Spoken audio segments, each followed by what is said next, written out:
So we're pushing through, man. Also, this is a question I really wanted to ask you, man. Like, when you come into the NBA as a first round pick, you have a lot of responsibilities. You have this, you have that. You get paid a nice salary. How did you manage to keep away from the sharks? Because here in America, they post your salary on the Yeah, internet. They don't really do that in Europe. Like they you really can't don't. find people's salary.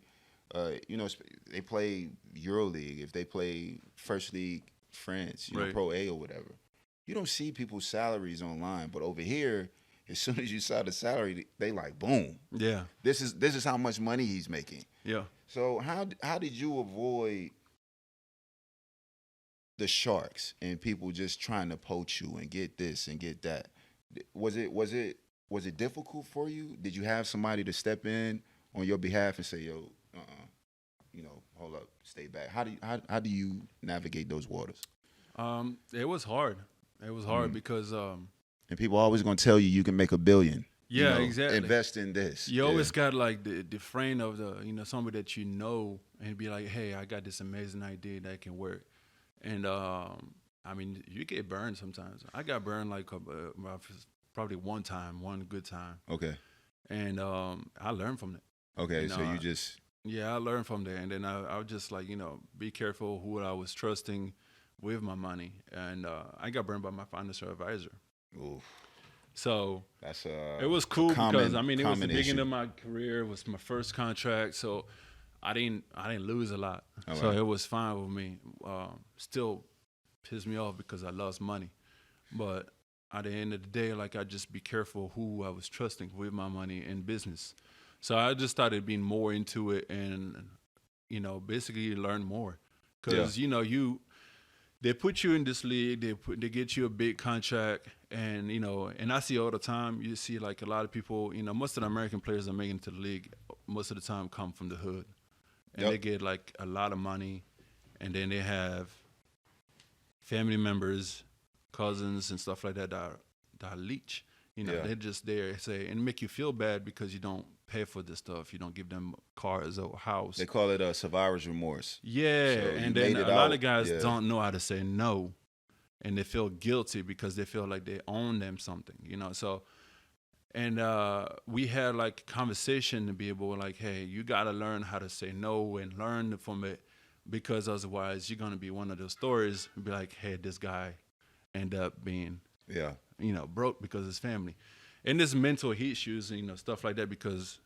It works on your mental because now you always got like family members and friends Yeah, that's man, you always in always your on ear. edge. You're Yeah. always on edge. You're not fully focused on your basketball, and so everybody has different problems in their life. So you always got to be careful and mindful who you trust and who you have around, because you can go down any time. So that was the only thing that I was mindful of, who I was around and who I was trusting with my money, and not just that, like who I was going out with, Mm.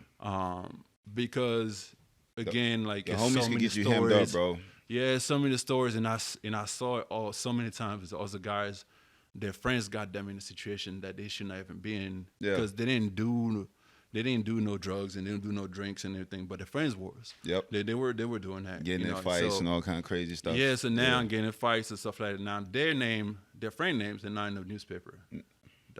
The guy is now his reputation go down. Now he losing deals because of it. Teams are scared to sign you because Teams they are feel scared to like sign it because you that's got what it red is. flags. Yeah. Yep. You know what? You know So what? yeah, I think that you learn, man. You learn, and this is something that I learned growing up too. You learn the power of no. exactly. And what I've came to learn is that no should no has your yeses and your nos are currency, right? Right.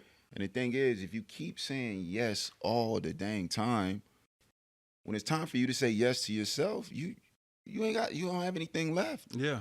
Exactly. So, I think for a lot of people, I don't think you should be like, frigid or, I don't think you should be cold, but I think no's are important, I agree. because it'll give you an opportunity to be ready for when that opportunity comes and say, okay, yeah, we're going to do this.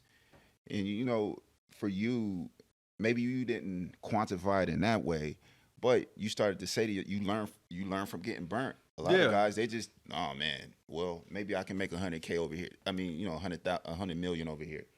They do Yeah. the same thing again, Well, So- it's more like, don't necessarily just trust people with everything. Trying to, get all the information. Hey, how's that work? Question everybody. Hey, how's that work? Do How's research. the money work?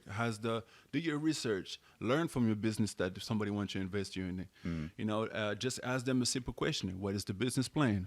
Most of the guys that you know around that said have good ideas, like they don't have a business plan. Yeah, right. So that's out of the question. Well, once you get your business plan, come back to me. That's one way to say no. And they never really come They back. never really do because Yeah. business plan is some is easy to do, some is hard to do. And it takes time to do the real business plan.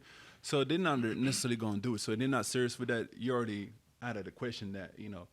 And I learned with the MBPA that we had done some meetings and stuff like that. Yeah. Like, here's the line that you can't say, hey, I talked to my financial advisor. He advised me that it was not a good move for me right now because I'm tired of a lot of business that I'm investing. Yeah. And I use that line all the time. It was perfect.